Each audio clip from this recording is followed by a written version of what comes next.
A desperate call in the rain. Two 4-year-old twins eating scraps outside a locked door. A dying mother inside. And a billionaire CEO who answers a phone meant for a dead man.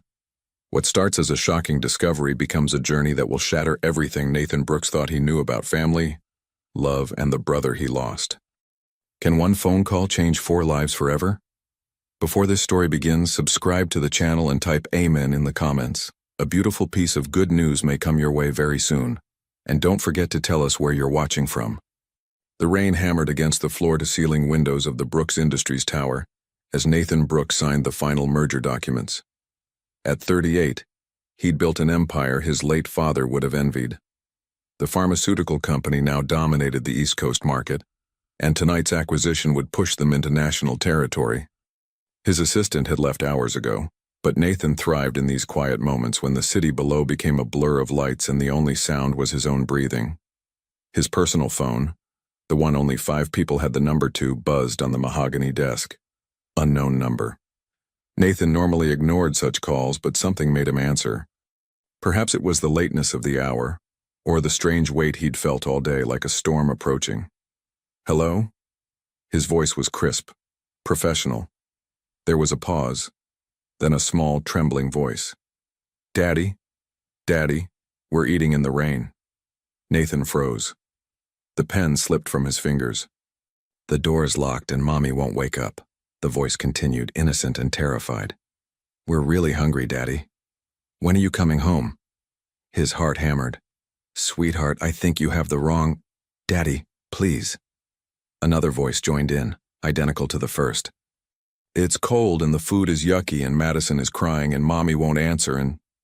Slow down, Nathan said, his CEO composure kicking in despite the chaos in his mind. Where's your mother? Can you see her? She's inside, the first voice said. We can see her through the window, but the door's locked. We got the phone with a stick through the mail slot like a fishing game, but we can't get in. Nathan was already moving, grabbing his jacket and heading for the elevator. What's your name, sweetheart? I'm Mia. This is Madison. We're twins. We're 4 years old and 3/4.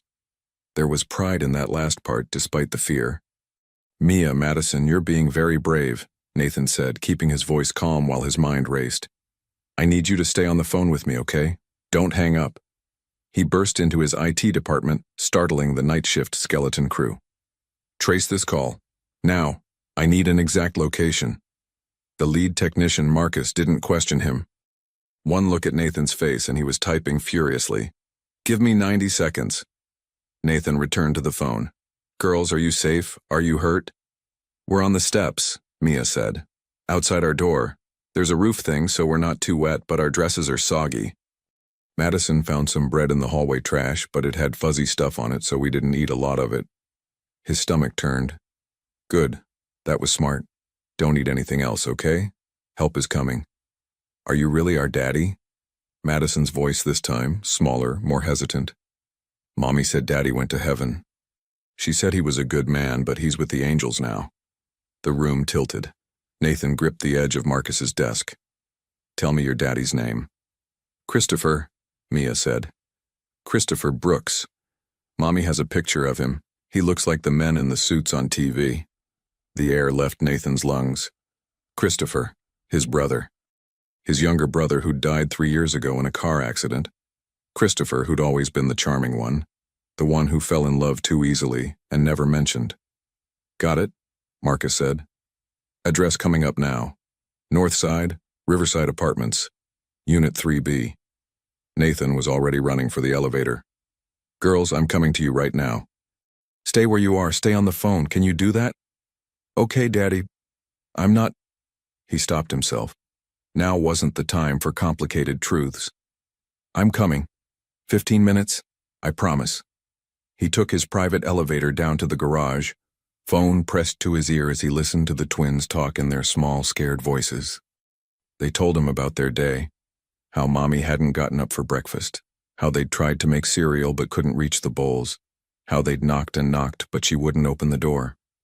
We thought maybe she was sleeping really, really hard, Madison said. Like when bears hibernate. We learned about that from the library lady. Nathan's Mercedes screamed through the rain-slicked streets. North Side. Of course. Christopher had always had a bleeding heart for causes.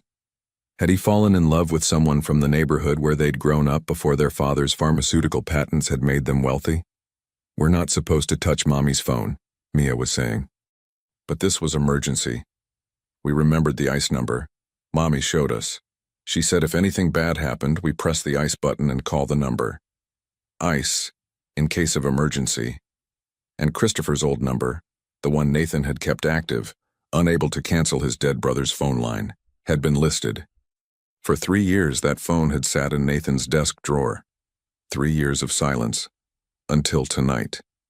"You did exactly right," Nathan said, weaving through traffic. "You're very smart girls."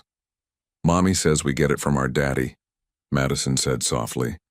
"She says he was the smartest man in the world." Christopher. Smart. Nathan nearly laughed at the irony.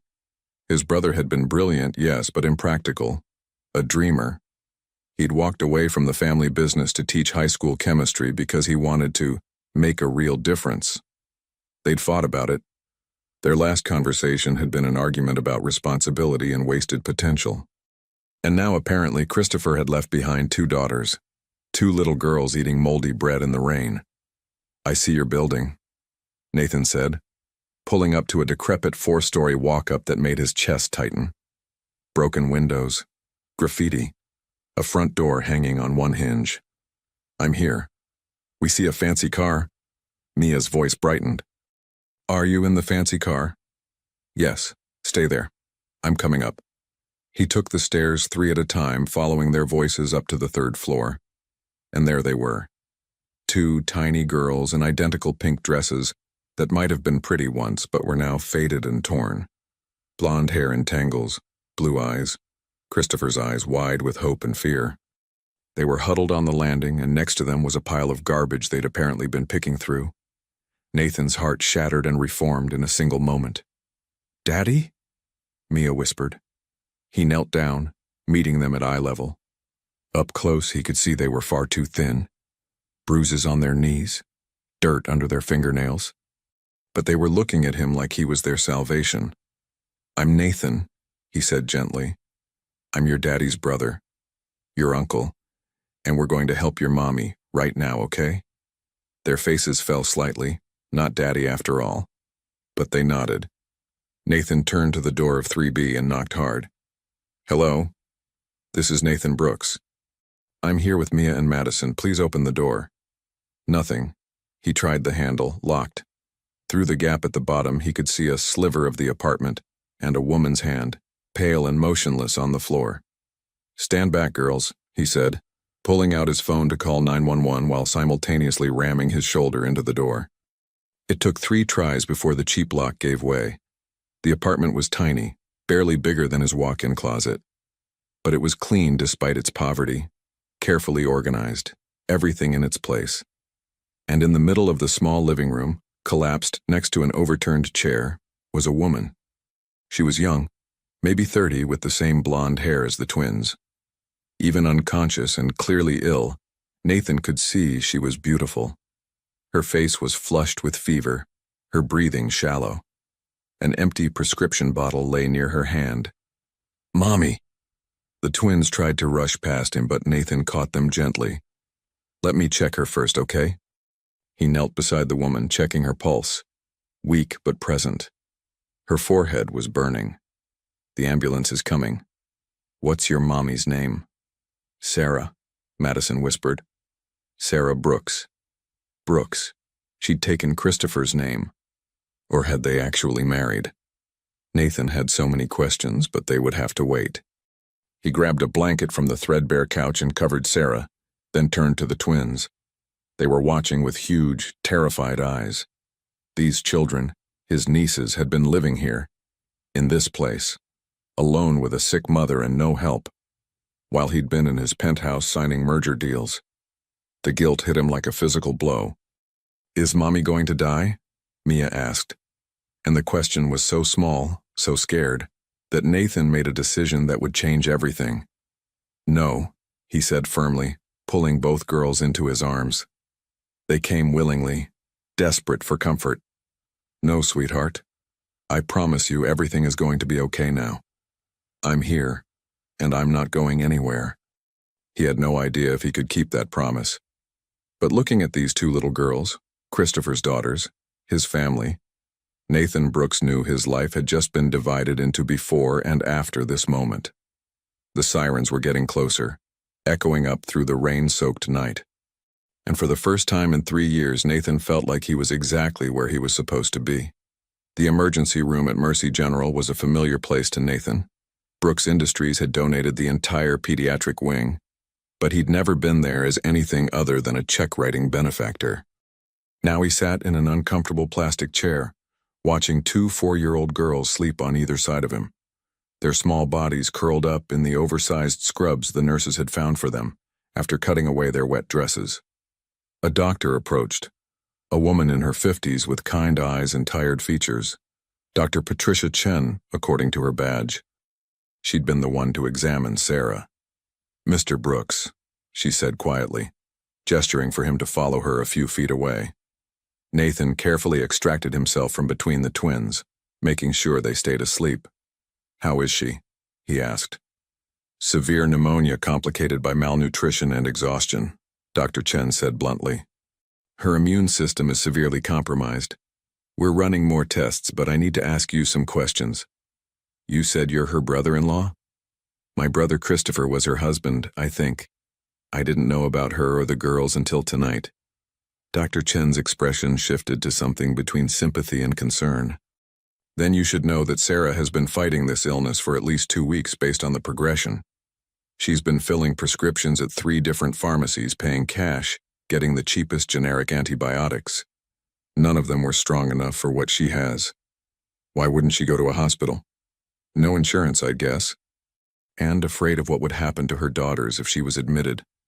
The social worker is already asking questions about the living conditions." Nathan's jaw tightened. "Those girls are not going into the system. That's not your decision, Mr. Brooks. Unless you have legal custody, then I'll get it." And he pulled out his phone, scrolling to his lawyer's number despite the late hour. Whatever it takes, they're family. Dr. Chen studied him for a long moment.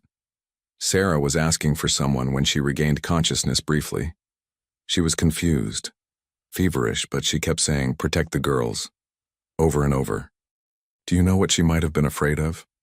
Nathan thought of the poverty he'd seen, the locked door, the children eating from trash. No, but I'm going to find out. He spent the next 3 hours making calls. His lawyer, Kenneth, grumbling but effective, started the process for emergency custody.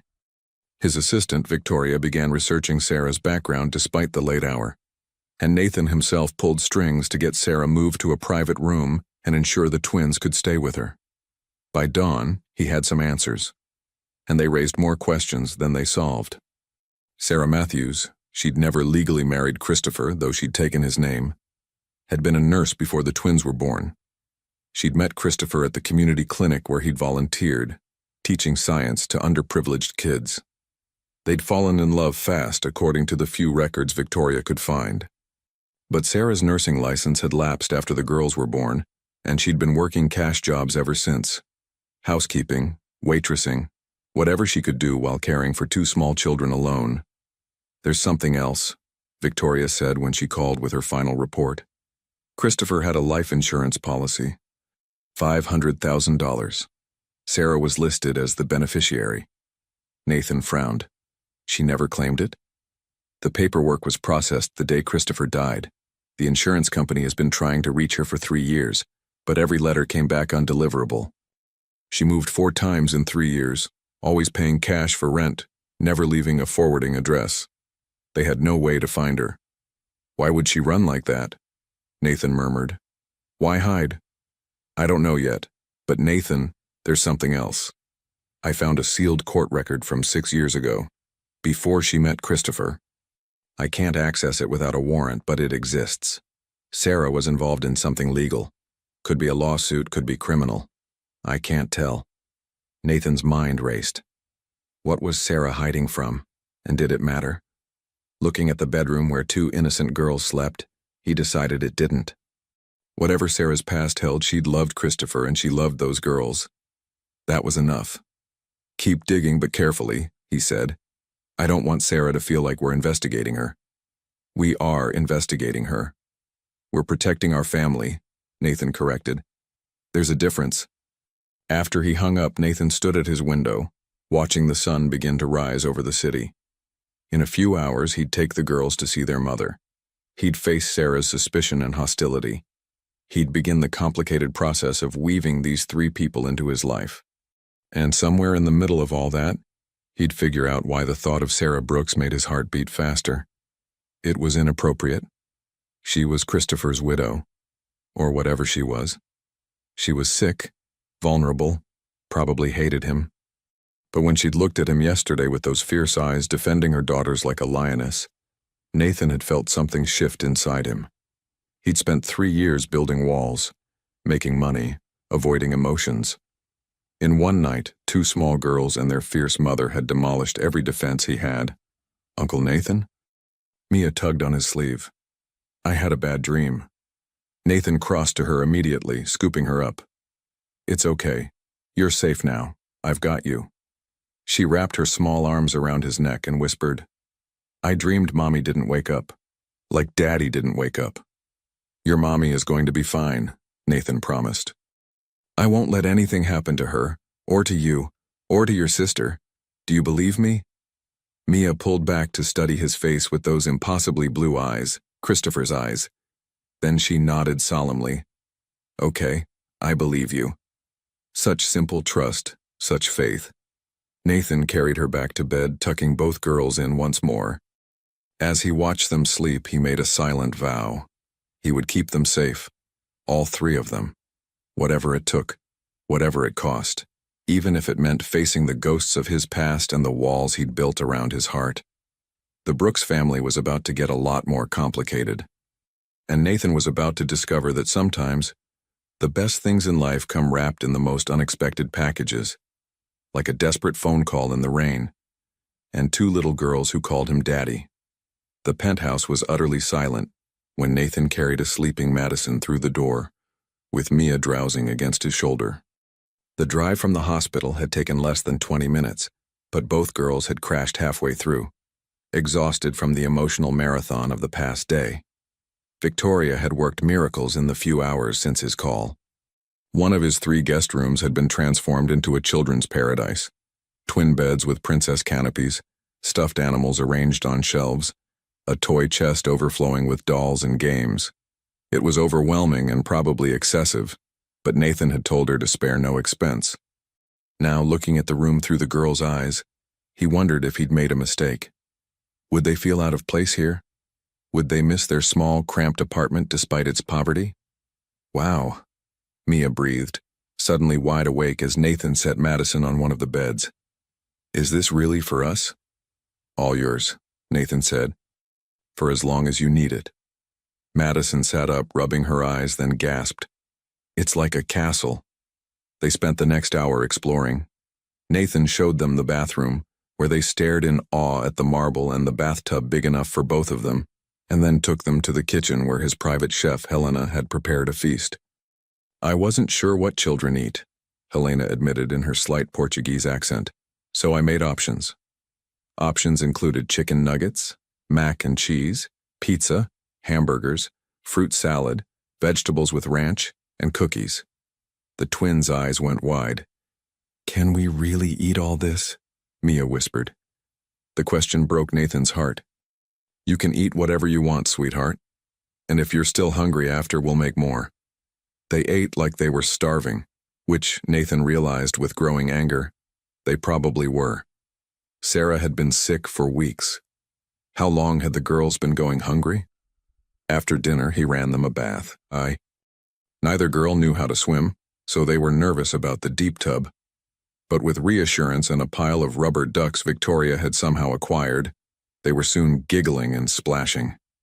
Nathan sat on the bathroom floor, supervising and marveling at how quickly his life had shifted. Yesterday, his biggest concern had been a merger.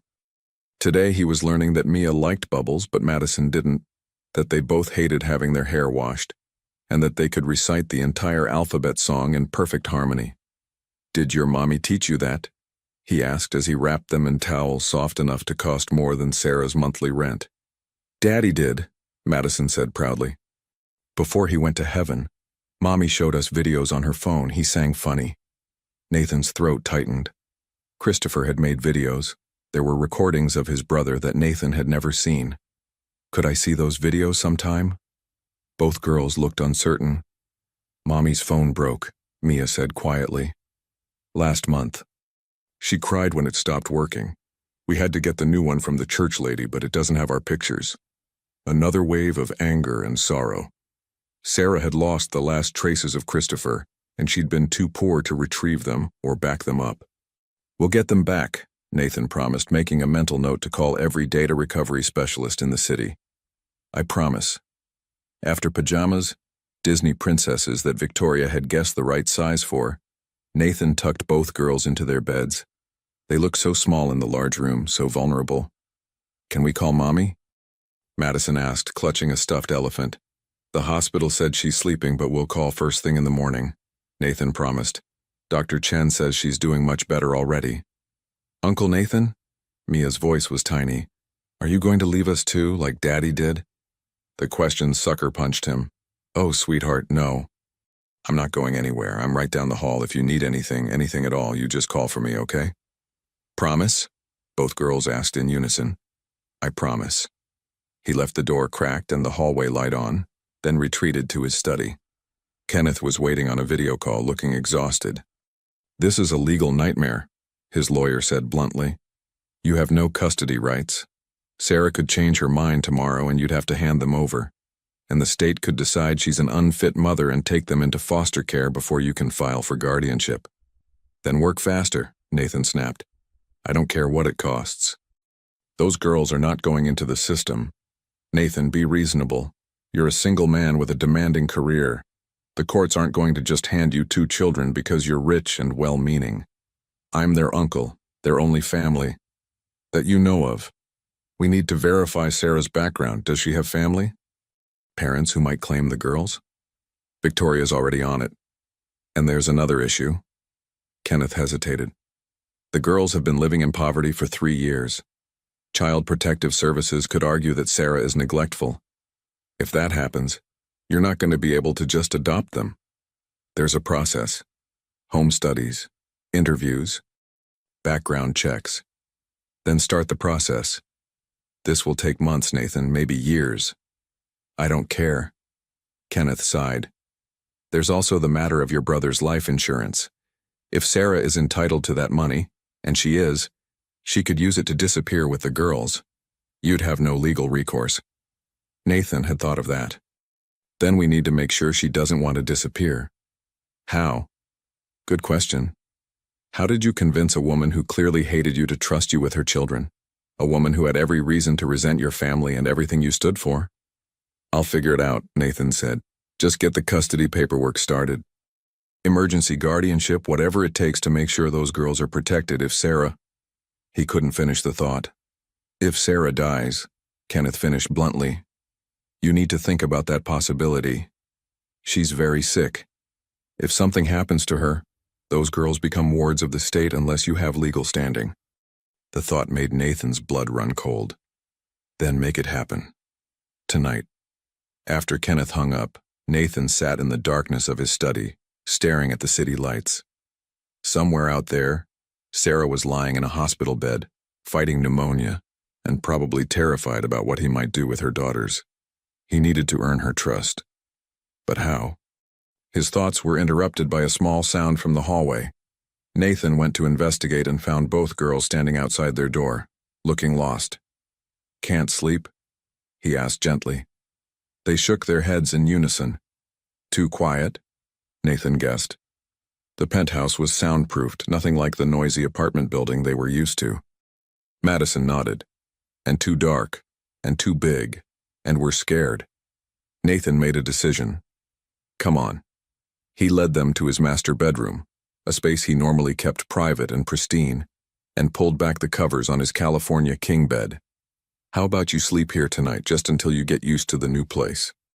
The girls scrambled into the bed, burrowing under the covers.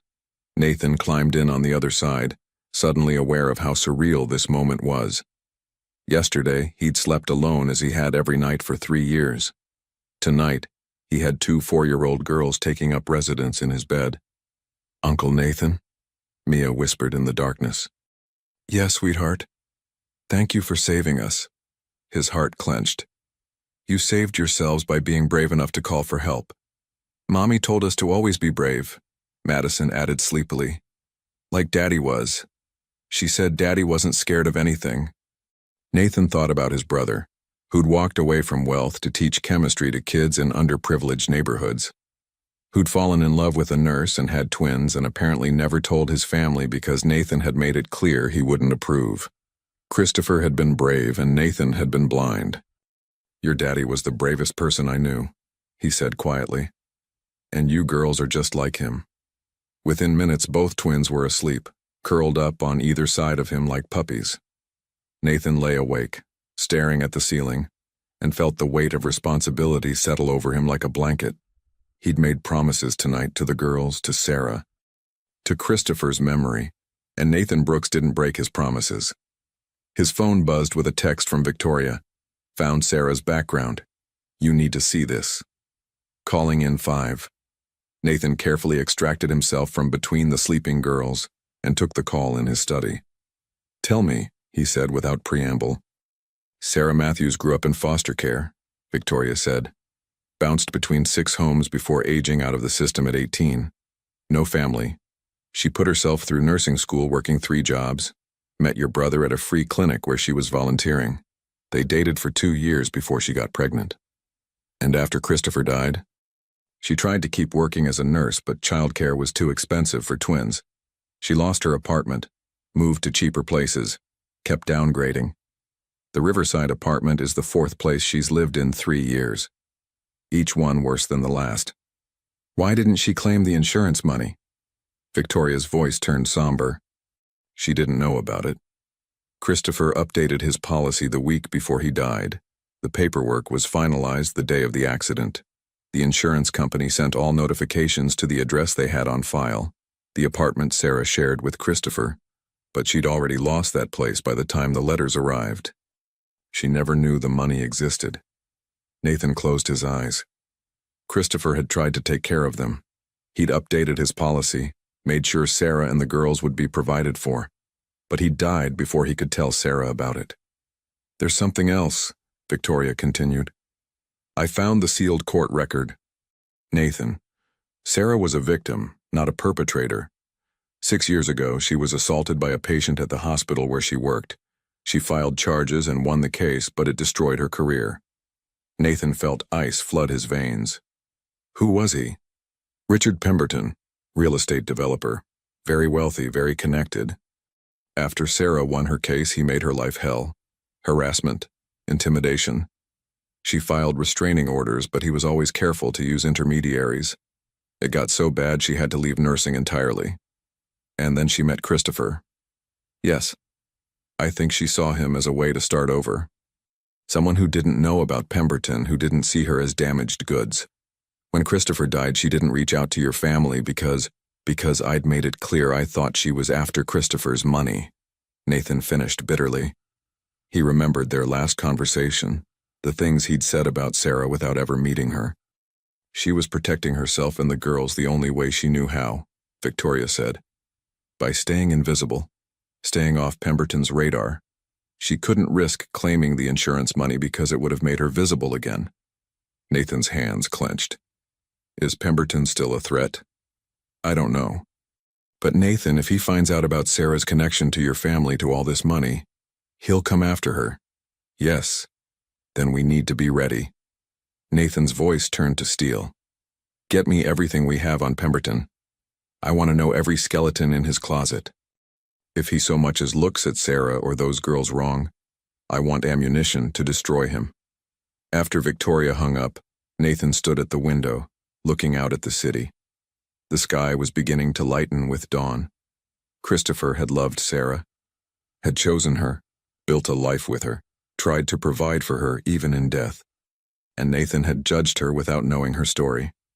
He went back to the bedroom where both girls were still sleeping peacefully. As he climbed back into bed, Madison stirred and reached for his hand. "Safe now," she murmured in her sleep. Nathan's throat tightened. "Yes, baby, you're safe now, I promise." And he meant it. Whatever storms were coming, Pemberton, legal battles, Sarah's justified anger, Nathan would face them all. Because these three people were his family now. And he protected what was his. The week that followed tested every skill Nathan had acquired in his 38 years. Running a billion-dollar pharmaceutical company suddenly seemed simple compared to navigating the needs of two 4-year-old girls. Day 1. Madison threw up the fancy breakfast Helena prepared because it looked weird. Mia cried for an hour because her favorite stuffed elephant fell behind the bed and she thought it was lost forever. Nathan learned that children had the lung capacity of opera singers when distressed. Day 2. Both girls refused to wear the designer clothes Victoria had purchased because they were too scratchy. Nathan ended up buying every soft cotton dress in the children's department at Target, a store he'd never entered before in his life. The cashier recognized him and looked confused. He didn't care. Day 3. The girls wanted to visit Sarah at the hospital, but Madison had a meltdown in the lobby because she was scared of the medicine smell. Nathan ended up carrying both twins through the corridors while they sobbed. Other visitors stared. He ignored them. But there were also moments that made his heart expand in ways he didn't know were possible. Like when Mia learned to write her name and insisted on signing every document on his desk with crayon. Or when Madison created an elaborate tea party for his business associates during a video conference, and they all played along, captains of industry pretending to sip imaginary tea. Or when both girls fell asleep on his lap while he read them bedtime stories, their small bodies trusting and warm. Sarah's reactions to these visits were complicated. She was healing. The antibiotics and rest were working miracles. But her emotions seemed torn between gratitude and resentment every time Nathan brought the girls to see her. "They're wearing designer clothes," she said on day 4, her voice tight as she hugged Madison. "They're wearing comfortable clothes," Nathan corrected. "The brand doesn't matter. Everything has a brand with people like you. People like me. Rich people. People who think money solves everything." Sarah's green eyes flashed. "You can't buy their love, Nathan. I'm not trying to buy anything. I'm trying to give them what they need. What they need is their mother. What they need is for their mother to get well," Nathan said firmly. "Which you can't do if you're worried about them. Let me help. Please." It was the please that seemed to break through her defenses, if only slightly. Sarah's shoulders sagged. "I hate this. I hate being helpless. I hate that they're seeing me like this." "They don't see weak. They see brave," Nathan said quietly. "You fought for them alone for 3 years. You kept them fed and clothed and safe despite everything. That's not weakness, Sarah. That's strength." She looked at him then, really looked at him, and for a moment something passed between them. Understanding, maybe. Or recognition that they were both trying their best in an impossible situation. Then the moment broke, and Sarah looked away. "Just keep them safe. That's all I ask." "I will." On day 5, Victoria came to Nathan's office with information that changed everything. "I found out about the sealed record," she said, closing the door behind her. "I called in a favor with a judge. Nathan, Sarah was a victim, not a perpetrator. 6 years ago, she was assaulted by a wealthy patient at the hospital where she worked. She filed charges. He had powerful lawyers and tried to pay her off. She refused. The case went to trial and she won, but the settlement was sealed to protect her privacy." Nathan felt ice flood his veins. The man who assaulted her, Richard Pemberton, real estate mogul, he's still operating in the city. Victoria's face was grim. "Nathan, there's more. Pemberton made threats during the trial. Said if Sarah ever tried to work in healthcare again, he'd destroy her career. After she won, she started getting harassed. Phone calls, letters. Someone followed her home from work. She filed restraining orders, but nothing stuck because he was careful to use intermediaries. And then she met Christopher. Yes, about 6 months after the trial concluded. I think she saw Christopher as a fresh start. A way to disappear from Pemberton's radar. She stopped using her full name professionally, took jobs that kept her under the radar. When Christopher died, and she had the twins to protect, Victoria trailed off. Nathan's mind raced. She's been hiding, not from us, from him. That's my theory. If Pemberton found out about the insurance money, about her connection to the Brooks family, he might see it as an opportunity to finish what he started. Harassment, intimidation, maybe worse. We need to tell Sarah we know. Are you sure that's wise? She's kept this secret for years. She might see it as a violation of her privacy. Nathan thought about Sarah's fierce independence, her refusal to accept help, her determination to protect her daughters at all costs. Victoria was right. Sarah would hate knowing they'd investigated her past. But the girls' safety came first. Set up a meeting with our head of security, Nathan said. I want background checks on Pemberton, surveillance on his current activities, and a protection detail on Sarah and the girls. Discreet, but thorough. Nathan, this is going to cost. I don't care what it costs. His voice was steel. No one threatens my family.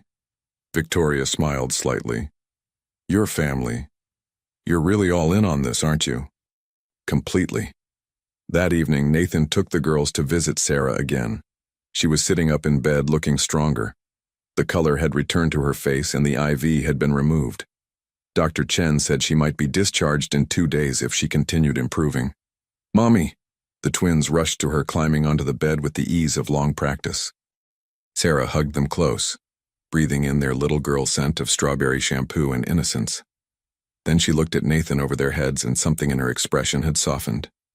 Thank you, she said quietly, for taking care of them. It's been my pleasure. And Nathan realized it was true. The past week had been chaotic and exhausting and completely wonderful. They talk about you constantly.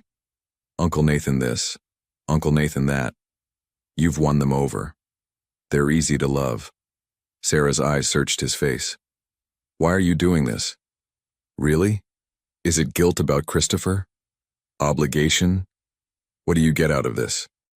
Nathan considered his answer carefully. The truth was complicated. Yes, there was guilt about his estrangement from Christopher. Yes, there was obligation to family. But there was also something else. Something he was only beginning to understand. I get a second chance, he said finally. To be the brother I should have been. To know my nieces. To make Christopher proud instead of disappointed. Christopher wasn't disappointed in you, Sarah said softly. He talked about you all the time. He loved you. He just wished you could see that there was more to life than business. The words hit hard. He told you about our fights? Everyone. But he also told me about when you were kids. How you protected him from bullies. How you helped him with his homework.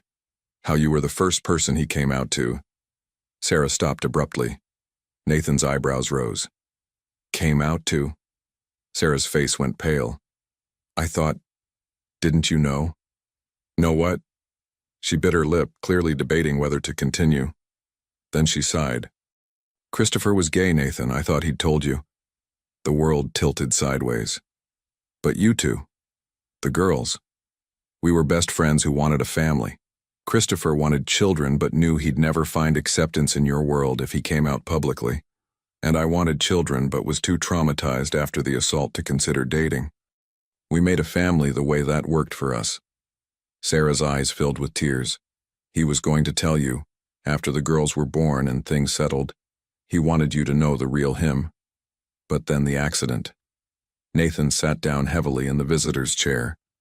Christopher, gay, living a lie to protect himself from their father's judgment. And Nathan had never even suspected, too wrapped up in his own world to see his brother's truth. I failed him even more than I thought, he said hoarsely. No. Sarah's voice was fierce. Christopher chose his path. He made his decisions. You didn't force him into anything. He told me how much pressure you were under when your father died, how you had to take over the company at 18. He didn't want to add to your burden. I could have made it easier. I could have been someone he felt safe confiding in. You were both doing the best you could, Sarah said gently. Christopher never blamed you. He loved you, Nathan, right up until the end. They sat in silence for a moment, the twins playing quietly with stuffed animals Nathan had brought. There's something else you should know, Nathan said slowly, about why you couldn't claim Christopher's insurance.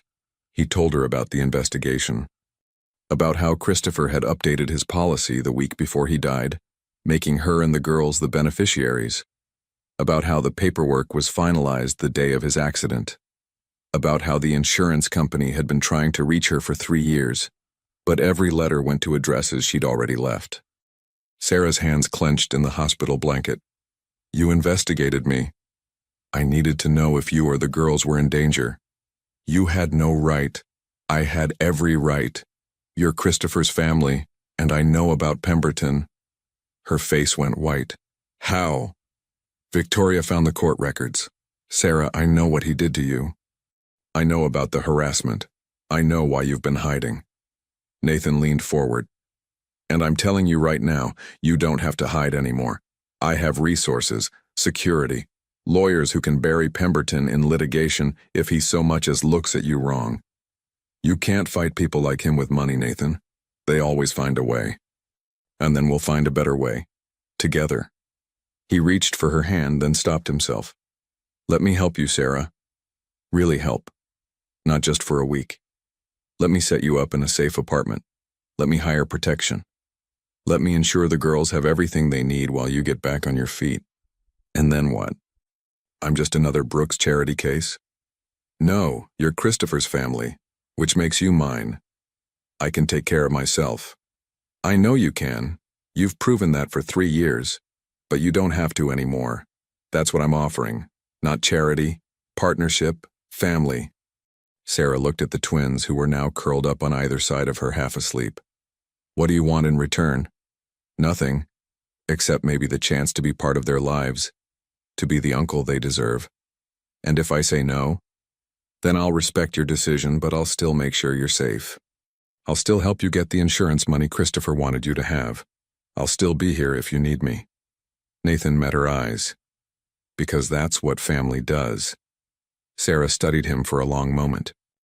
Nathan could see the war raging behind her eyes, the fierce independence that had kept her alive versus the desperate need for help she'd been denying for years. Finally, she nodded. Okay, but we do this my way. I'm not moving into your penthouse. I'm not accepting a blank check. I want my own place, my own life. And the girls come home to me as soon as I'm well enough. Agreed. And I want to pay you back for everything. It might take time, but I will. Sarah, those are my terms, Nathan. Take them or leave them. He smiled despite himself. You're stubborn. I learned from the best. Christopher used to say I could outstubborn a mule. He was right. Nathan stood preparing to collect the sleeping twins. I'll have Victoria find you some apartment options, safe neighborhoods, good schools nearby. You can choose which one you want. Thank you. The words seemed to cost her, but she said them anyway. As Nathan carefully lifted Madison, Sarah reached out and touched his arm. Nathan? Christopher would be proud of you for what you're doing for us. I thought you should know that. The words hit him like a blow to the chest. Nathan nodded, not trusting himself to speak, and carried the girls out. In the elevator, with both twins sleeping against his shoulders, Nathan let himself acknowledge the truth he'd been avoiding all week. He was falling for Sarah Brooks, not just for her beauty or her strength, though she had both in abundance, but for her fierce love for her daughters, for her refusal to be broken despite everything life had thrown at her, for the way she'd loved his brother enough to give him the family he'd wanted, even though she couldn't have him the way society expected. It was impossible, inappropriate, completely insane. She was Christopher's widow in every way that mattered, if not legally. She was vulnerable, sick, financially dependent on him. Any move he made would be an abuse of power. But when she'd touched his arm and told him Christopher would be proud, Nathan had wanted nothing more than to pull her into his arms and promise her that everything would be okay. Uncle Nathan? Mia stirred against his shoulder. Are you sad? No, sweetheart, just thinking.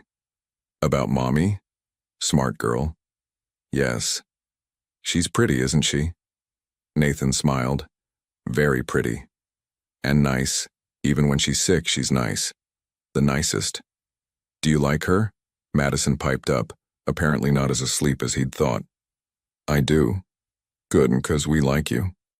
And if you like Mommy and she likes you, then maybe you could be our new daddy. Nathan's heart stopped. It's not that simple, sweetie. Why not? You're already doing daddy things. You read us stories and make us breakfast and give us hugs when we're sad. That's what daddies do. Out of the mouths of babes. Nathan didn't have an answer for that. Back at the penthouse, he tucked both girls into their beds. They'd finally agreed to sleep in the princess room and retreated to his study. Kenneth was waiting on video chat with updates on the custody paperwork. It was proceeding, but slowly. The courts wanted home studies, background checks, references. It would be months before Nathan had any legal standing. Unless Sarah agrees to let you formally adopt them, Kenneth said. If she signs over parental rights voluntarily, it speeds up the process considerably. She'll never do that. Then you're looking at a long legal battle, and Nathan, there's something else. If Sarah recovers fully and wants to take the girls back, you have no grounds to stop her. You're not their legal guardian, you're just temporary emergency housing. I know. Do you? Because you're getting attached. I can see it. And when Sarah is well and wants her daughters back, you're going to have to let them go. Nathan stared at the city lights. What if I don't want to let them go? Then you're heading for heartbreak. Or a legal battle that will traumatize everyone involved, especially the girls. Kenneth was right. Nathan knew he was right. But the thought of Mia and Madison leaving, of going back to their life of poverty and fear while he went back to his lonely penthouse, was unbearable. He'd spent 1 week with them. 1 week. And already they'd changed everything. What if I convinced Sarah to stay? Nathan asked slowly. Not in the penthouse, but nearby. What if I helped her get back on her feet, supported her, became a real part of their lives? Would that work? Legally, you'd still have no custody rights. But practically, it might be the best solution. Kenneth paused. Nathan, are you sure you're thinking clearly about this, about Sarah? What do you mean? I mean, she's beautiful, she's vulnerable. You're the hero who rescued her. It's a classic savior complex situation. Don't mistake gratitude and proximity for something more. Nathan wanted to argue, but he couldn't. Because Kenneth might be right. He'd known Sarah for less than a week. She'd been sick for most of it. He had no idea who she really was beyond the fierce mother fighting for her children. Maybe what he felt was just the novelty of having people need him for something other than money. Maybe it was guilt about Christopher manifesting as attraction. Maybe it was the simple biological response to a beautiful woman. Or maybe it was real. I'll be careful, Nathan promised. But I'm not backing away from this family. They need me. Just make sure you're doing this for the right reasons, Kenneth said. For them, not for you. After the call ended, Nathan found himself standing in the doorway of the girls' room watching them sleep. Madison was sprawled across her bed like a starfish. Mia was curled up with her elephant thumb in her mouth.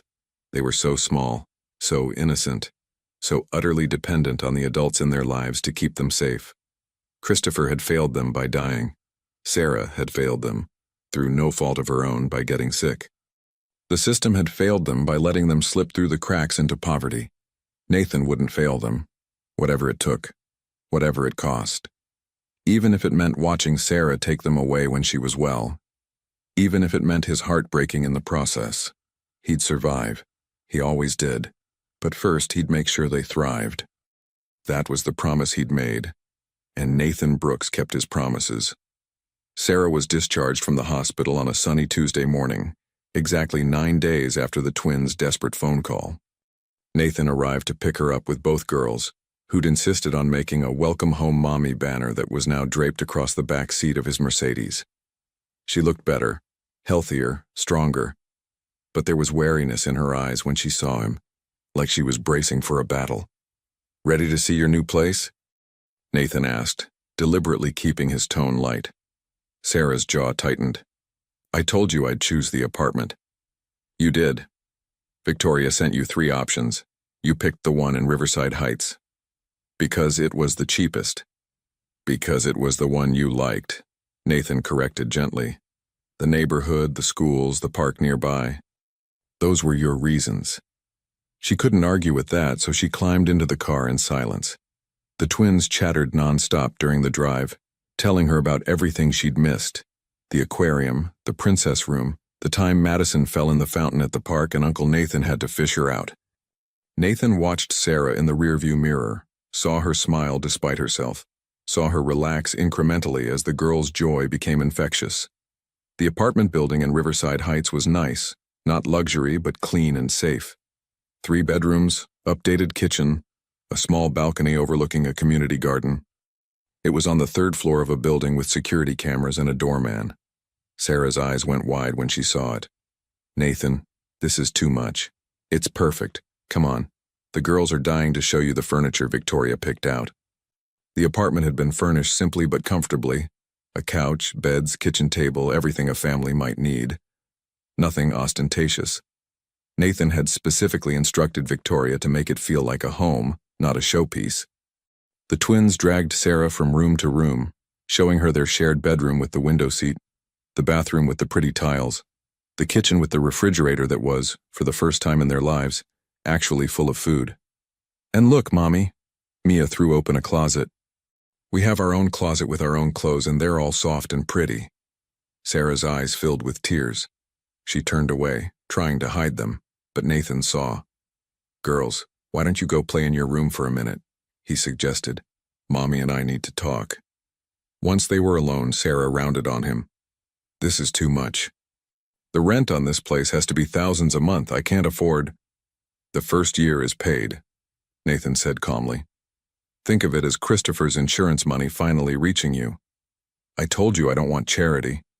It's not charity. It's family helping family. There's a difference. Is there? Sarah's voice broke. Because from where I'm standing, it feels like you're buying us. Buying the girl's affection. Buying your way out of guilt. The words stung because there was a kernel of truth in them. Is that really what you think? Sarah sank onto the couch, suddenly looking exhausted. I don't know what to think. A week ago I was dying in a hospital bed, terrified I'd lose my daughters to the system. Now I'm in a beautiful apartment I could never afford. My girls are healthy and happy, and you're... She gestured helplessly. You're everywhere, in every decision, every moment.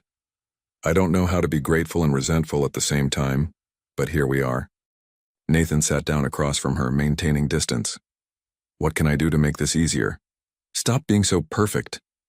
The outburst surprised them both. Sarah laughed bitterly. Stop being the hero. Stop solving every problem. Stop making me feel like I failed my daughters when all I've done for 3 years is try to keep them alive. You didn't fail them. You saved them. Everything you did, the sacrifices, the struggles, the hiding, it was all to protect them. I know about Pemberton, Sarah. I know why you've been running. Her face went white. You had no right. I had every right to protect my family. And you needed protection whether you wanted to admit it or not. Your family, she repeated bitterly. We're not your family, Nathan. We're your brother's widow and children. There's a difference.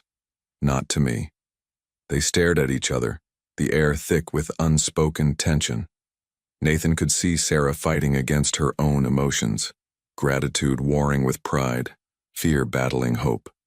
I need you to understand something, she said finally, her voice shaking. I loved your brother. He was my best friend, my partner, the father of my children.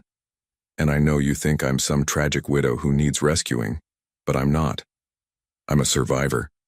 I've been taking care of myself since I was 14 years old. I don't know how to let someone else do it. I'm not asking you to stop being strong. I'm asking you to let me stand beside you instead of always standing alone. Why? The question was raw, vulnerable. Why do you care so much? You didn't even know we existed 2 weeks ago. Because I'm falling in love with you. The truth hit Nathan like a lightning bolt, but he couldn't say it. Not now. Not when she was fragile and dependent on him. Because Christopher would want me to, he said instead. It was true, if not the whole truth. Because the girls deserve better than what you were able to give them alone. Because you deserve a chance to heal and rebuild without constantly looking over your shoulder. Sarah's face crumpled. I hate this. I hate needing help. I hate that I couldn't do it alone. No one should have to do it alone. That's not weakness, Sarah, it's human. She cried then, really cried, and Nathan moved to sit beside her. He didn't touch her, didn't trust himself to, but he was there, present, while she released 3 years of pain and fear and exhaustion. When the tears finally subsided, Sarah wiped her eyes and laughed shakily. Sorry, I've been holding that in for a while. Don't apologize. The girls are fine, they're playing. They can't hear us. Sarah took a shaky breath. Okay. Here's what I need. I need boundaries. I need to know that this apartment, these things, they're really mine.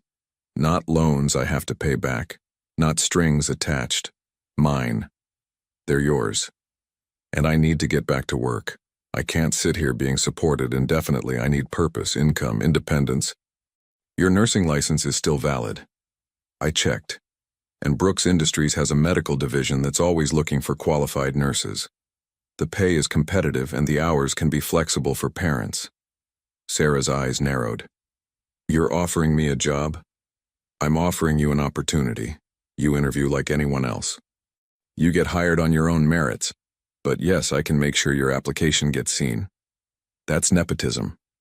That's networking. Welcome to how the world actually works. She wanted to argue.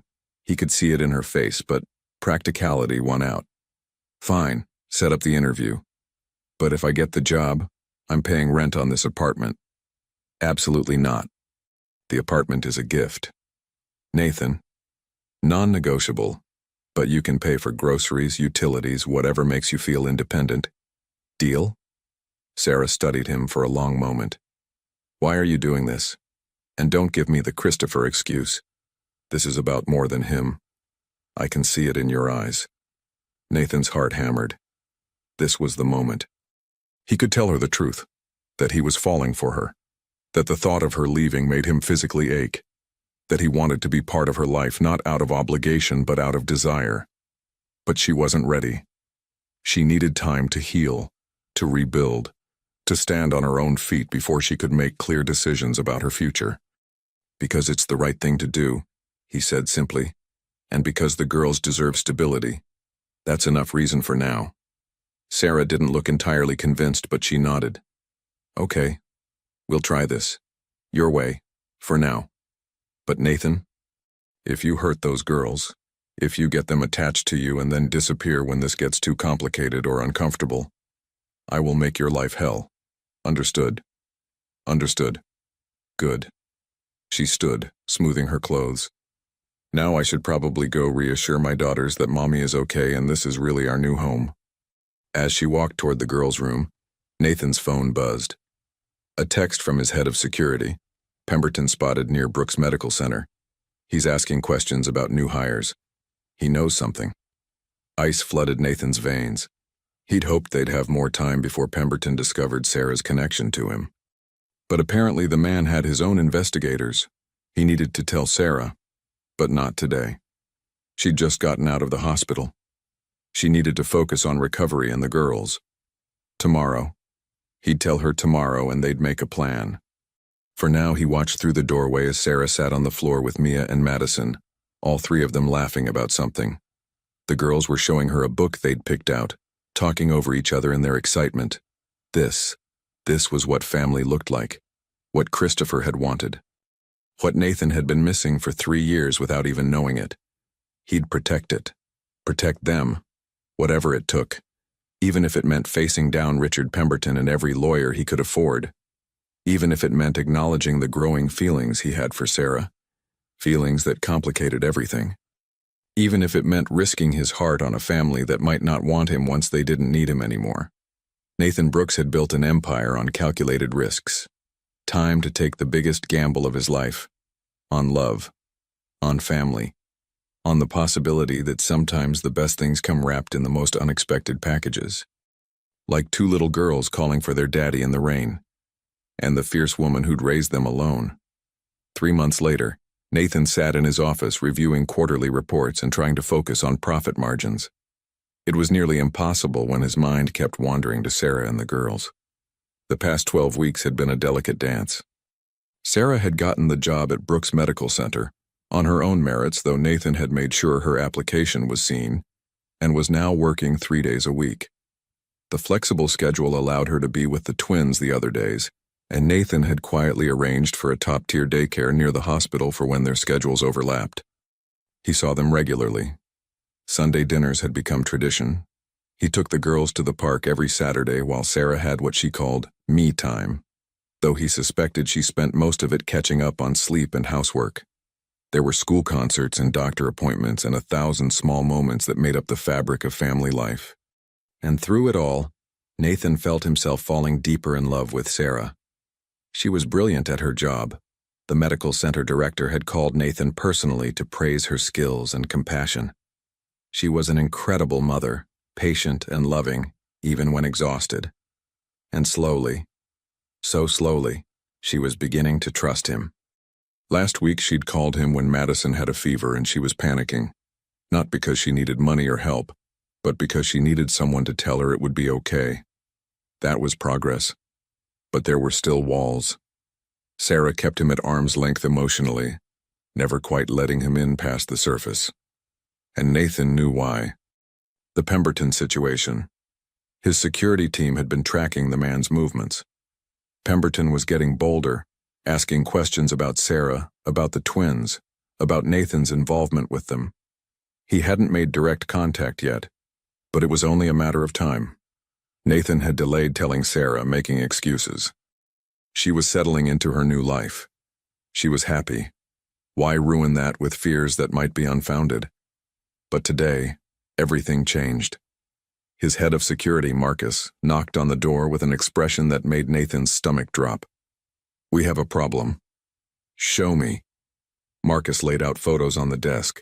Richard Pemberton outside the twins' daycare. Pemberton in the hospital parking lot. Pemberton sitting in a car across from Sarah's apartment building. "He's surveilling them," Marcus said grimly. "Has been for the past week. My team spotted him, but he's being careful. Never close enough to violate the old restraining order, but definitely watching." Nathan's hands clenched into fists. What does he want? Based on our intelligence? Revenge. He's convinced Sarah ruined his reputation. The assault trial cost him business partnerships, social standing. He's been waiting for an opportunity to strike back. And now he's found it. "Sir, there's more. We intercepted communications between Pemberton and his lawyer. They're planning to challenge Sarah's fitness as a mother. They're going to argue that she deceived Christopher about the twins' paternity and used the Brooks connection for financial gain." Nathan's blood ran cold. On what grounds? They've discovered that the twins were conceived via IVF with an anonymous sperm donor. Christopher's name is on the birth certificate, but he's not their biological father. Pemberton thinks he can use that to paint Sarah as manipulative and untrustworthy. He wants to destroy her credibility publicly. But Christopher chose to be their father. He raised them, he loved them. Biology is irrelevant. In the court of law, maybe. But in the court of public opinion? Marcus shook his head. Pemberton's not trying to win custody. He's trying to humiliate Sarah, to make her look like a gold digger who trapped a wealthy man with children that weren't even his. Nathan's vision went red. That's insane. Christopher and Sarah were partners.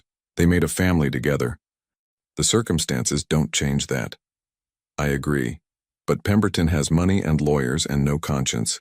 If he goes public with this, it will be ugly. The media will eat it up. Poor teacher deceived by scheming nurse.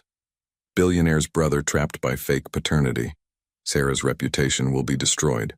Not if we strike first. Nathan's voice turned to steel. Get me everything we have on Pemberton. Every shady business deal, every questionable practice, every skeleton in his closet. I want enough to bury him. Sir, that could take months. Then we don't have months. Nathan made a decision. I'm going to tell Sarah tonight. And then we're going to fight this together. Marcus looked doubtful. She's going to be angry you didn't tell her sooner. I know, but she deserves to know what she's facing. That evening, Nathan arrived at Sarah's apartment with Thai food and a heavy heart. The girls greeted him with their usual enthusiasm, chattering about their day at daycare. Sarah emerged from the kitchen looking tired but content, her hair pulled back in a messy bun, wearing scrubs from her shift. She'd never looked more beautiful. "You're early," she said, checking the time. "We need to talk. After dinner. It's important." Something in his tone made her face fall. "Is it the girls? Are they—" "They're fine, everyone's fine, but there's something you need to know." They made it through dinner, though Nathan barely tasted the food. The twins sensed the tension and were unusually quiet. Sarah put them to bed early, reading extra stories until they finally fell asleep. When she returned to the living room, her arms were crossed defensively. "Okay, talk." Nathan told her everything. Pemberton's surveillance, the investigation into the twins' paternity, the legal threats, all of it. He watched her face go from shock to fury to fear. "You've known about this for how long?" Her voice was dangerously quiet. "Marcus spotted him a week ago, but we've been tracking his interest in you for months." "Months." Sarah stood abruptly, pacing. "You've known for months that the man who assaulted me was looking for me, and you didn't think to mention it?" "I didn't want to worry you. You were just getting back on your feet. That wasn't your decision to make." Her voice rose. "Those are my daughters, Nathan. My life. You had no right to keep this from me. I was trying to protect you." "I don't need your protection. I need the truth." Sarah's hands were shaking. "God, you're just like every other rich man who thinks he knows better, who thinks money and power mean you get to make decisions for everyone else. That's not fair. Isn't it? You've been controlling everything from the beginning. The apartment, the job, the daycare. I thought you were helping, but you were just managing me. Like I'm another business acquisition." Her words hit like physical blows. "Sarah, no, that's not—" "What happens when Pemberton goes to court? When he demands DNA tests and proves the girls aren't biologically Christopher's? What happens to us then?" "Nothing changes. They're still my nieces, still family." "They're not, though, are they? Not by blood, not legally." Sarah's voice broke. "Christopher loved them, raised them, but he's gone. And you're not obligated to us. Not really. You've been playing at being uncle, but when this gets messy, and it will get messy, you'll walk away." "I would never—" "Everyone walks away eventually." Sarah was crying now. "My parents gave me up. Foster families sent me back. The man who assaulted me tried to destroy me. Christopher died and left me alone with 2 babies. Why would you be any different?" Nathan crossed to her, unable to maintain distance anymore. "Because I love you." The words hung in the air like a bomb. Sarah froze. "What?" "I love you. Not Christopher's memory. Not the idea of family. You, Sarah Matthews. The woman who fought alone for 3 years. The woman who raised 2 incredible daughters on nothing but determination and love. The woman who makes me want to be better than I've ever been. Nathan, you can't—" "I can. I do." He took her hands, feeling them tremble. "I know the timing is terrible. I know you're not ready to hear this, but I can't let you think I'd walk away when things get hard. I won't. Not from you. Not from the girls. Not ever." Sarah stared at him, tears streaming down her face. "This is crazy. You barely know me." "I know enough. I know you take your coffee with too much sugar. I know you sing off-key in the shower and the girls giggle about it. I know you cry during animated movies and pretend it's allergies. I know you check on the girls 3 times every night even though they're safe. I know you're scared of thunderstorms, but you never let the twins see it. I know you, Sarah, and I love what I know." "I can't—" She pulled away. "This is too much. Everything is too much. Pemberton, the legal threats, and now you—" "I'm sorry. I shouldn't have said anything. Not now." "No, you should have said it weeks ago, before I started depending on you. Before the girls started calling you Uncle Nathan like you're permanent. Before I started." She stopped abruptly. "Before you started what?" Sarah closed her eyes. "Before I started falling for you too." Nathan's heart nearly stopped. "Sarah." "But it doesn't matter. Don't you see? We can't do this. The girls need stability, not their mother dating their uncle. And Pemberton will use any relationship between us as evidence that I'm unfit. that I'm using the Brooks connection for money. It will destroy any case we have. She was right. Nathan knew she was right. But the thought of walking away now, of pretending these feelings didn't exist, was unbearable. Then we fight Pemberton first. Together. And after, when the dust settles, we figure out the rest. And if we lose? If he takes the girls? He won't. I promise you, Sarah. I will not let that man hurt you or take those children. I'll use every resource I have, every connection, every dollar. He wants a war? He'll get one. Sarah searched his face. Why? Why would you risk everything for us? Because you're my family, all three of you, and I protect what's mine. The possessiveness in his tone should have scared her. Instead, Sarah stepped closer. We're not yours, Nathan. We can't be. Then let me earn the right to be part of your family. Let me stand with you against Pemberton. Let me prove I'm not going anywhere. They stood inches apart, the air crackling with tension and unspoken desire. Nathan could smell her shampoo, see the gold flecks in her green eyes, feel the heat radiating from her body. If we do this, Sarah whispered, if we fight him together, it has to be as partners, equals. No more secrets. No more protecting me from the truth. Deal. And no matter what happens between us personally, the girls come first. Always. Always. Nathan agreed. Sarah nodded slowly. Okay, so what's our plan? Nathan pulled out his phone, texting Marcus to set up a meeting with their legal team for tomorrow. We build a case that makes Pemberton wish he'd never heard your name. We document every moment of his harassment. We prove Christopher intended for you and the girls to be his family regardless of biology. And we make it clear that anyone who threatens the Brooks family will face consequences. The Brooks family, Sarah repeated. Is that what we are? If you'll have us. A small smile tugged at her lips. Christopher would love this. You, playing White Knight. Me, letting someone help for once. He'd say we're both growing. He'd be right. Sarah took a deep breath. Okay, we fight. But Nathan, after this is over, after Pemberton is dealt with, we need to talk. Really talk. About what this is between us. About whether it's real or just adrenaline and proximity. It's real, Nathan said with absolute certainty. At least for me. We'll see. But she was smiling now, and some of the tension had left her shoulders. They spent the next hour strategizing, making lists, planning their attack. And through it all, Nathan felt something shift between them. They were truly partners now. Equals. A team. When he finally left, well past midnight, Sarah walked him to the door.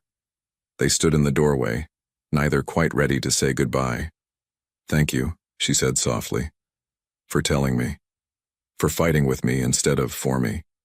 It means everything. Thank you for giving me another chance after I screwed up. Sarah reached up and touched his cheek gently. Don't make me regret it. Then she stood on her toes and kissed him softly on the lips. It was brief, chaste, but it sent electricity through Nathan's entire body. Good night, Nathan. Good night, Sarah.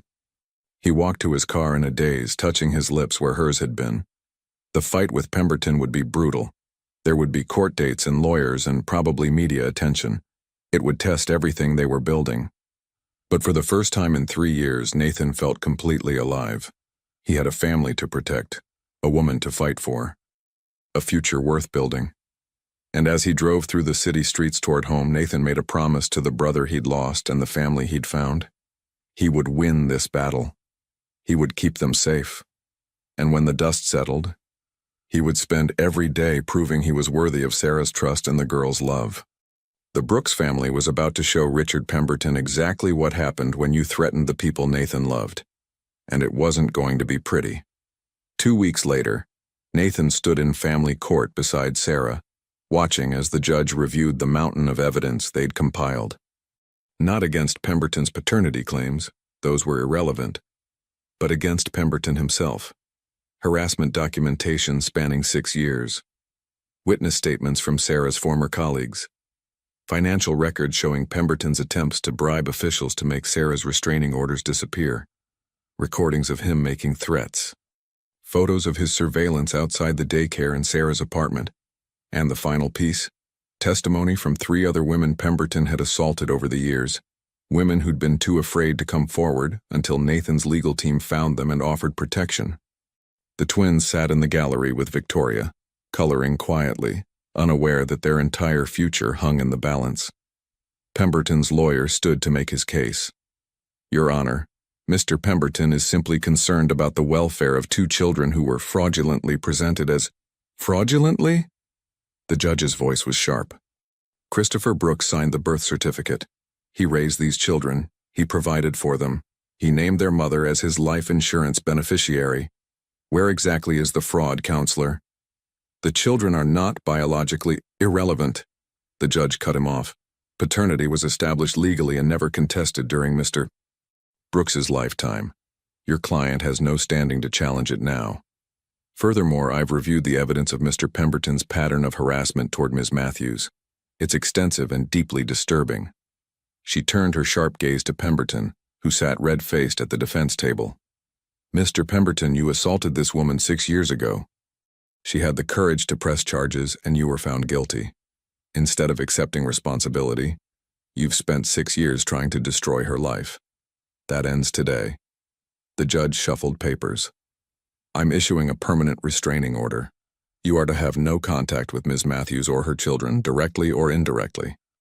You are not to go within 500 feet of her residence, workplace, or the children's school. Any violation will result in immediate arrest and prosecution to the fullest extent of the law. Pemberton's face went purple with rage, but his lawyer quieted him with a hand on his arm. The judge turned to Sarah with a softer expression. Ms. Matthews, I've also reviewed the documentation regarding Christopher Brooks's life insurance policy. The insurance company has been trying to reach you for 3 years with no success.